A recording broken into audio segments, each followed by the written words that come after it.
హుస్నాబాద్ నియోజకవర్గం పోతారంలో సెర్ప్ ఆధ్వర్యంలో వరి ధాన్యం కొనుగోలు కేంద్రాన్ని మంత్రి పొన్నం ప్రభాకర్ ప్రారంభించారు.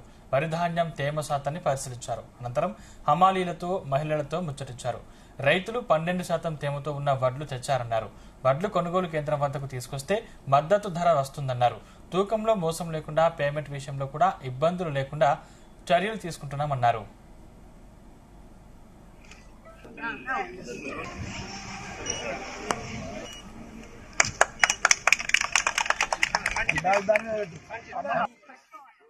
జిల్లాలో మొదటి కొనుగోలు కేంద్రాన్ని ఇక్కడ ప్రారంభోత్సవం చేసుకున్నాం. రైతు చాలా తేమ శాతంతో 12 తేమ శాతంతో కూడా తేవడం జరిగింది. ఈ సందర్భంగా రైతులందరికీ ఒకటే విజ్ఞప్తి, ఎవరు కూడా పచ్చి వడ్ల పేరు మీద పంటగానే అమ్ముకునేటువంటి ప్రయత్నం చేయకండి.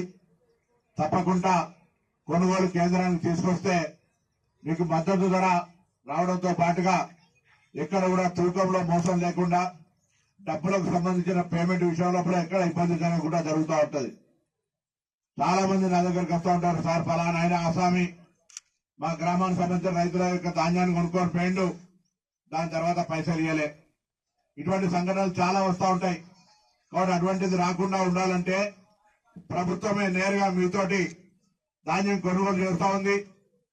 ఇంకా పంట ఇప్పుడే కలెక్టర్ గారు చెప్పినట్టుగా గజ్వేల్ ప్రాంతంలో ఇంకా ఆలస్యం జరిగినప్పటికీ కూడా రాష్ట్ర వ్యాప్తంగా దాదాపు 8,000 పైన కొనుగోలు కేంద్రాల లోపల ఇవాళ ప్రారంభోత్సవం చేసుకునే విధంగా ప్రభుత్వ విధానాలు నిర్ణయం చేసినాం.